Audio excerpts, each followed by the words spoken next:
सभी को मेरा सुप्रभात। मैं लता विद्या बाल भवन सीनियर सेकेंडरी विद्यालय से हिंदी की अध्यापिका हूँ। आशा करती हूँ आप सब कुशल होंगे और स्वस्थ होंगे। आज मैं हिंदी विषय में कक्षा 9वीं संचय पुस्तिका के भाग 1 में स्थित पाठ कल्लू कुमार की ऊनाकोटी का जो है पूरा सारांश आपको बताऊंगी कि इस पाठ में क्या है और किस घटना को या कौन सी याद को इसमें ताजा किया गया है। तो सबसे पहले पाठ को शुरू करने से पहले हम पाठ के रचयिता के बारे में कुछ बातें जान लेते हैं। इसके कौन लेखक है, उनका क्या जन्म है, क्या मृत्यु है और क्या उनका कार्य रहा है। तो सबसे पहले आप यहाँ पर इस चित्र में देख रहे होंगे कि यहाँ पर जो मेरा चित्र दे रखा है ये लेखक, इस पाठ के लेखक हैं जो है कल्लू कुमार की ऊनाकोटी। इस पाठ के लेखक हैं जो है विक्रम सिंह, या फोटो में देख रहे हैं। और यहाँ पर जो लेखक विक्रम सिंह है उनका जन्म 26 मई 1938 को हुआ और मृत्यु उनकी 12 मई 2013। इसका अर्थ है इनका जो कार्यकाल रहा वो 26 मई 1938 से लेकर के 12 मई 2013 तक रहा थी। इसका अर्थ है कि मतलब ये काफी साल इन्होंने कार्य किया। भारतीय राजनीतिज्ञ और फिल्म निर्माता के रूप में इन्होंने बहुत सारे कार्य किए। बहुत सारे इनकी जो है रचनाएं हैं जिसमें इन्होंने बहुत सारे पुरस्कारों को भी प्राप्त किया है। 1962 में फिर ये निर्माता होने के बाद इन्होंने बहुत समय बाद 1962 में भारतीय रेलवे यातायात सेवा में जो है शामिल हो गए। इसके बाद 1962 में इन्होंने भारतीय रेलवे यातायात जो है सेवा में शामिल हो गए। इसके बाद आते हैं इस पाठ में, तो जो इनका जो कार्यक्रम था मतलब बहुत ही रोचक रहा और इन्होंने जगह जगह शूटिंग की। वैसे तो देखा जाए तो ये क्या है, एक यात्रा वृत्तांत है। मतलब कल्लू कुमार की ऊनाकोटी जो है एक पूरा यात्रा वृत्तांत यानी अपने यात्रा वृत्तांत को बता रहे हैं, जो कि वो टीवी कार्यक्रम की शूटिंग करने के दौरान जहां जिस भी राज्य में या जिस भी जगह वो जाते थे वो एक कहीं ना कहीं यादगार बन जाता था और उन्हीं यादों को वो कुछ एक ऐसी याद जो इस पाठ के माध्यम से वो बता रहे हैं। तो यहाँ पर मैं बात करती हूँ कि त्रिपुरा राज्य है जो भारत में स्थित त्रिपुरा राज्य है और बहुत ही मतलब विशाल, बहुत ही जिसमें रोचक चीजें हैं वो इस पाठ के माध्यम से बताई है हमें इस पाठ के लेखक ने। तो त्रिपुरा राज्य में जब वो गए थे वहां पर शूटिंग के दौरान, जब वो एक शूटिंग के दौरान गए थे तो वहां पर उन्होंने त्रिपुरा राज्य में स्थित हो रही वहां के रीति रिवाजों, वहां की संस्कृतियों, वहां के देवताओं, वहां के दर्शनीय स्थलों, उन सबका वर्णन इसमें किया है। तो इस पाठ में हम त्रिपुरा राज्य से संबंधित बातों को भी जानेंगे और उनकी जो यात्रा में जो शामिल हुई है जो भी बातें वो भी हम इस पाठ के माध्यम से तो जानेंगे। तो यहाँ पर बात करते हैं, एक बार वो जो है सो रहे थे और सोकर के सुबह वो एकदम तरोताजा उठे और तरोताजा होकर के उन्होंने जो है चाय पी, बिस्किट खाए। फिर अचानक कुछ दिनों बाद छोटे समय उनकी अचानक एकदम आंख खुली। जब एकदम आंख खुली तो उनको एक ऐसा स्मरण हुआ जब वो 1999 दिसंबर में 1999 में त्रिपुरा की जो राजधानी थी अगरतला, वहां पर शूटिंग के लिए गए थे। वहां पर जो है ऑन द रोड जो श्रृंखला थी जो कि राष्ट्रीय राजमार्ग 44 के बारे में जिसका बताया गया है, जो उनकी जोड़ती है उसके अनुसार जो शूटिंग के माध्यम से वहां पर वो गए थे उसका उन्होंने वर्णन बहुत ही अच्छे तरीके से किया है।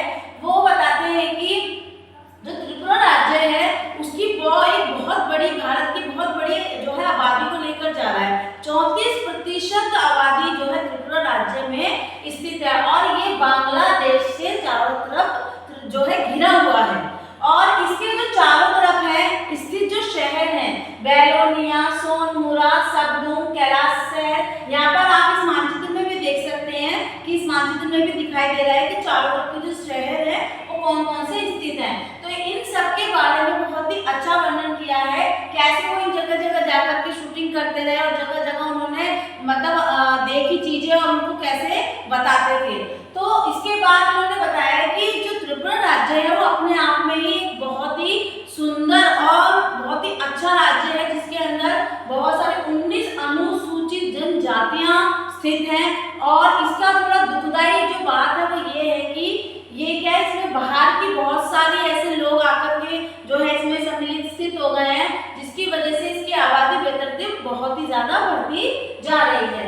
और यहाँ पर जो है बौद्ध मंदिर भी स्थित है, जो कि बहुत ही अच्छा है। उसके अंदर एक बहुत अच्छी मूर्ति है जो 1930 में रंगून से लाई गई थी, जो कि बहुत ही सुंदर है देखने में।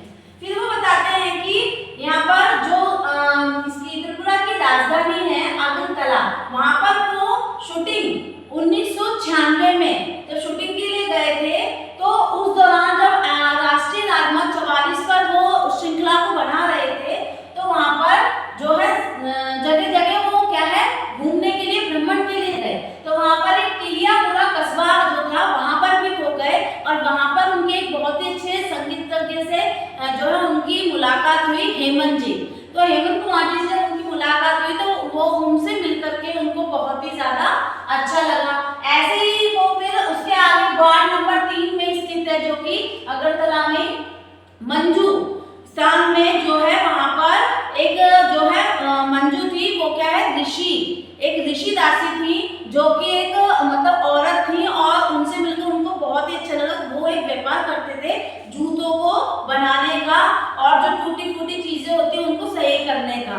इसके अलावा वो संगीत, यानी संगीत में जो विद्यमान होते हैं तबला, वाद्य यंत्र जितने भी होते हैं उन सबको वो ठीक करने का भी कार्य करते थे, तो उनसे भी वो वहां पर मिले। इसके बाद वो जो है धीरे धीरे जब जाते रहे, फिर वो आए कल्लू कुमार, यहाँ पर आ गए ऊनाकोटी जिले में। ऊनाकोटी एक जिले का नाम है जहाँ पर उनकी मुलाकात, जहाँ पर उनको पता लगा कि कल्लू कुमार नाम का भी कोई व्यक्ति है। अब ये ऊनाकोटी नाम कैसे पड़ा और कल्लू कुमार कौन है? तो कल्लू कुमार और ऊनाकोटी दोनों ही आपस में बहुत बड़ा संबंध रखते हैं। दरअसल ऊनाकोटी एक जिला है और जो कि जिसका अर्थ होता है 1 करोड़ में 1 कम, अर्थात कल्लू कुमार पार्वती को बहुत ही ज्यादा पसंद करते थे, मतलब वो उनके बहुत अच्छे भक्त थे।